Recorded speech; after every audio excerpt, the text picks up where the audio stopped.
Hello, my name is Shania Bethley, and today I'll be presenting a reflective overview of my practicum project, which is titled Strengthening Military Rabies Surveillance, a Multi-Intervention Approach to Improving Bite and Scratch Reporting at Redstone Arsenal, Alabama. This presentation focuses not only on the results, but also on what I learned, what I would do differently, and how this experience developed my skills as a public health professional. On this next slide, it explains 4 of my purposes of this practicum and why I chose to complete this. The purpose of my practicum was to address long-standing delays and inefficiencies in rabies bite and scratch reporting at Redstone Arsenal's veterinary treatment facility, which I currently work at as an active duty Army soldier. Before this project, reporting turnaround times averaged 28 days, which is far outside of the Alabama Department of Health requirements of 14 days. These delays affected not only compliance, but also the safety of service members, families, and civilian workers. As we all should know, rabies remains a nearly 100% fatal zoonotic disease once symptoms appear. So timely reporting is not optional. It is a life-preserving responsibility.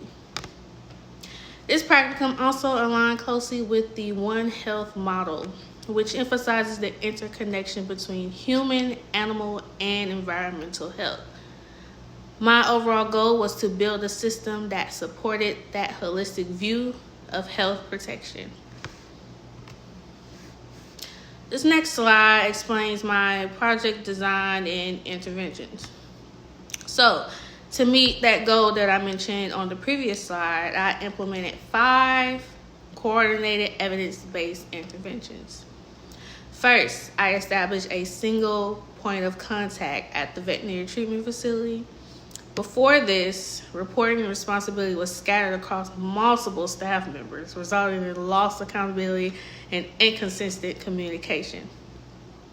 So centralizing responsibility created immediate clarity and efficiency. And that point of contact was myself. Secondly, I updated outdated policies and integrated current CDC, Alabama Department of Public Health guidelines into our reporting and educational framework. Standardizing expectations across the medical and veterinary teams significantly reduced confusion. Third, I developed the Bite Report Champions recognition program to increase timely reporting by medical providers at Fox Army Health Center. Because monetary incentives are not permitted in Army healthcare settings, this program leveraged pride, professionalism, and morale as motivators. Fourth, I work with leadership to expand signing authority to veterinary medical officers, which are civilian veterinarians. This reduced administrative bottlenecks caused when only veterinary corps officers, military veterinarians, were permitted to sign reports. And finally, I formalized monthly interagency meetings between the veterinary treatment facility, Fox Army Health Clinic, Madison County Health Department, and Alabama Department of Public Health. These meetings created consistent communication patterns that had previously been fragmented. Together, these 5 interventions formed a layered, comprehensive approach to improving surveillance accuracy, reporting timeliness, and interagency cooperation.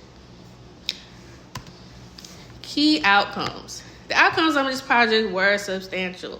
Turnaround time for the VTF reports decreased from 28 days to 7 days, a 75% reduction in full compliance with state law. The facility also achieved 100% compliance with the Alabama Department of Public Health's 14-day requirement. Provider compliance with the 24-hour submission requirement increased from 40% to 84%, which surpassed the SMART goal of 80%.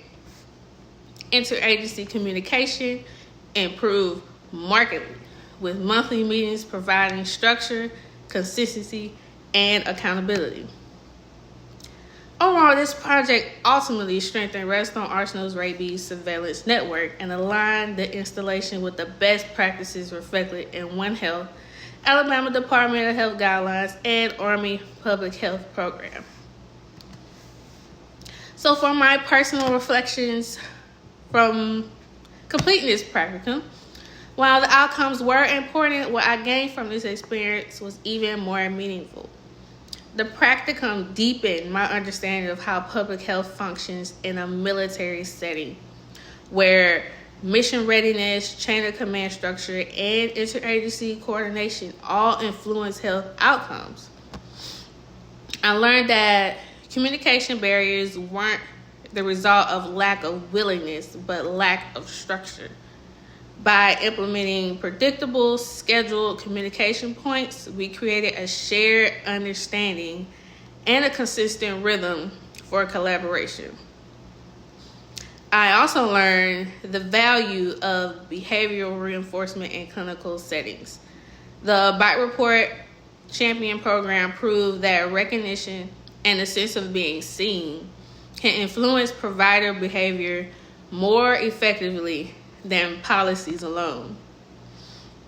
This practicum strengthened my leadership skills, especially in coordinating multidisciplinary teams and drafting policy language. It also sharpened my ability to translate public health guidelines into practical workflows that military and civilian staff can follow. Now, the challenges and what I would do differently. Despite the positive results, several challenges emerged. One unexpected challenge was the impact of pet owner stigma. Some owners delayed reporting because they feared quarantine, euthanasia, or legal consequences. This influenced report completeness and slowed down initial assessments. Another challenge involved the timing of the training rollout. Interactive training occurred later in the practicum, and I now realize that delivering it earlier would have accelerated staff adoption of the new processes. If I could repeat the practicum, I would do 3 things differently. First, I would start training early using scenario-based simulations to reinforce best practices from day one. Secondly, I would develop a community education component to reduce fear among pet owners and reinforce non-punitive reporting. And lastly, I will implement a digital case tracking system to reduce human error and automate reminders for all staff. These improvements would strengthen the long-term sustainability and scalability of the interventions. Some recommendations for sustainability. While looking ahead, several steps will help sustain and expand this work. The Bite Report Champion program should continue as quarterly recognition initiative.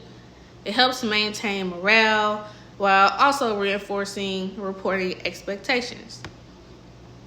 Those monthly interagency meetings should remain a permanent fixture. This structure ensures communication stays consistent even during staff changes or deployments. Transitioning to digital reporting platforms would reduce manual workload and eliminate common errors in documentation. Finally, this model can be expanded across other Army installations. Many bases face similar challenges with bike reporting, and the success of this project demonstrates the value of a One Health-centered approach to military public health. And in conclusion, this practicum overall allowed me to apply evidence-based public health strategies to a real-world problem affecting both military readiness and community safety. Through centralized accountability, improved communication, policy updates, and motivational strategies, the rabies reporting system at Redstone Arsenal is now faster, more reliable, and fully compliant with state and Army standards. From a personal standpoint, this experience strengthened my confidence, leadership, and professional identity as a public health employee, specifically in the veterinary field. I learned how to manage complex systems, work across different agencies, and create meaningful change using a combination of technical skills and people-centered strategies. Are there any questions? Thank you for taking your time out for listening to my presentation on my practicum project for this semester.